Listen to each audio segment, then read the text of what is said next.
Sendo então a terceira parte do nosso mini treinamento de hoje, como eu havia dito antes, é o estudo da vida espiritual. Então, sempre lembrando, nossos mini treinamentos têm três fases a serem integradas uma com a outra. Então, a primeira esfera de conhecimento é o conhecimento temático. Aí depois nós temos gestão cristã, que incorpora, que engloba o temático. E depois nós temos essa que é o estudo da vida espiritual. E o estudo da vida espiritual é na prática da oração, né? Baseado na Bíblia. Por isso que todos os nossas telas aí, está lá a Bíblia e o Espírito Santo. Né? Então, essa terceira parte engloba as outras duas.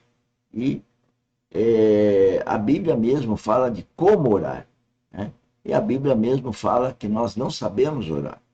Então, essa terceira parte é exatamente para eu tocar nesse assunto, de como orar, né? Como orar até para nós mesmos, na nossa gestão cristã e nossos trabalhos temáticos, né, do dia a dia, de fazer a sondagem, coleta de amostras, ensaios de laboratório, para que todos venhamos a ser guiados pelo Espírito Santo. Né? Então, a ideia é essa, né? Esse é o compromisso que eu tenho com Deus. Né? E o workshop é onde que vocês podem tirar dúvida dos nossos, das nossas ideias, enfim. E o que eu quero destacar também é que sempre nessa terceira parte eu pego o vídeo, um vídeo que está na playlist lá desse curso. Nós estamos na aula 2, né? Que é o mini treinamento, aula 2, Laboratório de Solos 1. Você vai lá, você vai encontrar todas essas aulas, todas essas gravações e também os vídeos que a gente vê aqui. Tá? Então vamos ouvir o vídeo. Sobre o que está aí em cima escrito é o caminho básico do nosso mini treinamento. Nós focamos no empreendedorismo cristão, não somos religiosos, focamos em despertar o conhecimento trino, isso é possível com o Espírito Santo, e o empreendedor cristão e ser cristão, quem é cristão sabe que tem a habitação do Espírito Santo. O nosso sistema é produtivista e o produtivista a gente vê no plano horizontal, o produtivismo é o dinheiro e a capacitação, né? É ganhar um valor cada vez maior, valor de referência aumentando, com a capacitação aumentando. Né? Então, esse é o resultado no plano horizontal. E no plano vertical é se encher do Espírito Santo e forjar Cristo, né? E transformar, forjar, desenvolver Cristo em nós. Isso é bíblico. Né? Eu falo com as minhas palavras, eu não tenho formação de pastor, nem de padre, enfim, mas eu sempre tenho o aporte deles nos meus estudos como referência. No entanto, que o nosso canal YouTube já está com quase 8.000 horas, não, 8.000 vídeos. Então, agora vamos ouvir aqui ele está acabando uma oração. Debaixo do teu governo, E o encabeça. título é esse, O Caminho da Experiência Espiritual, que é o objetivo dessa parte do estudo da vida espiritual. Glorifica teu nome, ensina-nos, encoraja-nos, exorta-nos, te pedimos, em teu precioso nome. Ele está pedindo para Deus, isso está pedindo para ele, está pedindo para nós, para mim, para você, para todos nós. Então, isso é uma necessidade de todo mundo, orar pedindo para essa capacitação, esses resultados. Mas isso é feito ou dá resultado a partir do Espírito Santo. Quem não nasceu de novo não é filho de Deus e Deus não está, então, cuidando do seu filho. Ele cuida dos seus filhos, ele não cuida do filho do outro, né? Vamos dizer assim. Amém. Queridos irmãos, ontem então demos um primeiro passo nesse tema que sugerimos, o caminho da experiência espiritual.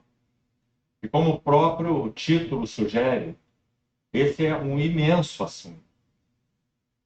Só nós precisaríamos de todo o Novo Testamento, essas epístolas, particularmente de Paulo e os outros escritores, para tratar de um assunto tão intenso, tão rico, tão sólido, esse tema da experiência espiritual.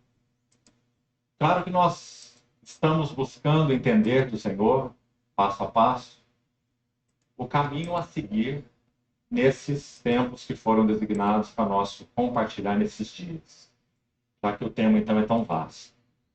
O que colocamos ontem, não vamos nem mesmo resumir hoje, para não perdermos tempo como já foi colocado, sem necessidades, mas nós vimos que esse tópico, a experiência espiritual, ele realmente é um tópico sólido nas Escrituras e traça um caminho para que nós não nos percamos em subjetivismos.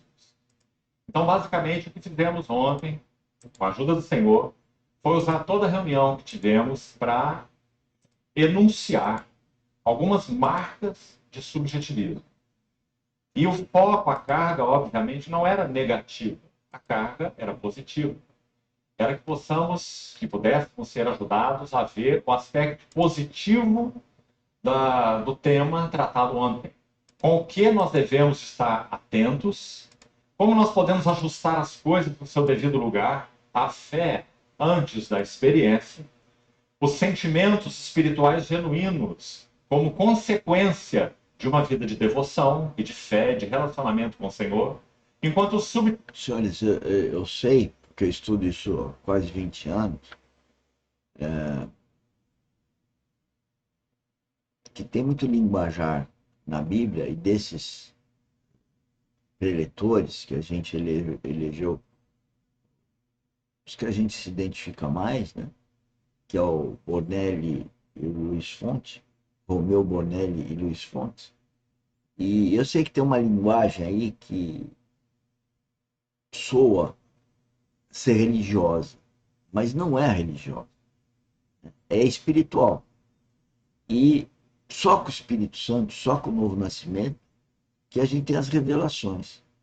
E por isso que eu estou todo dia disponível, quem quiser saber, quem quiser ouvir o nosso testemunho, das 16 às 17, para explicar. Mas mais do que isso, são os 8.000 vídeos que nós temos lá. Vocês vão lá na playlist Romeu Bornelli, vocês vão ver quantos vídeos que foi objeto já de estudo nosso. Fora, outros preletores estão lá, né? E todo o nosso testemunho que estamos fazendo aqui nos mini treinamentos, nas lives, né? Já há 2 anos, né? Passamos de 2 anos. Então, eu estou oferecendo gratuitamente, falando em oferecer gratuitamente, todo dia às 16 horas, nós temos uma mini aula de terraplanagem, né? Que lá nós focamos muito pouco na vida espiritual, para ser mais temático. Mas tudo é para trazer no mesmo lugar, que é fomentar o empreendedorismo geotécnico cristão verdadeiro e produtivista. Né? Então, agora, se o senhor não é um buscador, se o senhor quer o sistema, na Dinamis nós não seguimos o sistema, nós seguimos o nosso sistema, e o nosso sistema é cristão verdadeiro. O objetivismo coloca tudo isso ao contrário. Uma busca de sensações para se confirmar a fé, baseando-se em experiências como evidências de fé. Exatamente o caminho oposto do que as Escrituras nos ensinam. E concluímos falando um pouco sobre o terrível perigo e dano da introspecção. E um servo do Senhor, então, como citamos no século passado, chamou de a mais grave doença espiritual, a introspecção. Estarmos nos consultando o tempo todo, nos examinando o tempo todo, medindo a nossa temperatura espiritual o tempo todo, incorrendo em dois grandes erros sobre os outros que já citamos, relacionados à própria introspecção. Ou o perigo, o grande perigo de uma depressão, por estarmos nos avaliando e avaliando e avaliando todo o tempo, e, por outro lado, outro polo, um ensoberbecimento. E parece, irmãos, que de muitas formas, a soberba, ela é um gravíssimo pecado espiritual, poderíamos assim dizer. Ela é mesmo destacada dos outros pecados espirituais, por alguns motivos. Por exemplo, quando o salmista conclui o seu Salmo 19, um maravilhoso salmo, sobre a palavra de Deus, também, assim como o Salmo 119, a primeira sessão trata da glória de Deus na criação, E a segunda sessão trata da glória de Deus na palavra. Esse é o Salmo 19. E o salmista conclui assim: por eles, por tua palavra, teus mandamentos, teus preceitos, se admoesta o teu servo, em os guardar a grande recompensa. Então ele diz: também da soberba guarda o teu servo, que ela não me domine. Então serei irrepreensível. Da soberba que ela não me domine. Vou parar aí. Da soberba que ela não me domine. O grande problema nosso é a nossa soberba, a hipocrisia. Eu entendo que hipocrisia está ligada à soberba, à arrogância. Porque quem tem Espírito Santo, quem é guiado pelo Espírito Santo, sabe que tem que falar o que ele quer que fale na hora que é para ser falado. Então, a pessoa que fala muito pouco, ou a pessoa que fala muito, a pessoa que quer explicar tudo e a pessoa que não explica nada, elas estão em dois extremos, eu diria, que a soberba, que a arrogância, que a hipocrisia nos leva. O caminho certo, o caminho da verdade, o caminho da vida espiritual, o caminho é Cristo. E o Espírito Santo me leva nesse caminho. É o caminho certo, é único. Né? Quando a gente cai de um lado, soberba, soberba por falar demais, explicar demais, e a soberba por ficar quieto. Tipo, não vou discutir porque já tenho decisão tomada. Né? E a hipocrisia, que é não falar, tá, mediante uma situação, mas não fala o que o coração está dizendo. Né? Então, não significa que eu tenho que falar tudo, né? Tem que falar o que é necessário, e é só o Espírito Santo que traz esse equilíbrio. E é muito difícil, para mim, andar nesse equilíbrio. Mas é isso que eu passo 24 horas puxando para cá ou para lá, para eu não sair do caminho de Cristo. Vem conosco, o projeto é muito lindo, eu sou apaixonado, é lógico, todo o empenho da minha vida é para isso, e tem que conversar comigo para a gente entender, acompanhar as nossas lives, está tudo gravado aí, e vamos trabalhar junto. Tamo junto. Tchau, tchau. Até a próxima. Obrigado.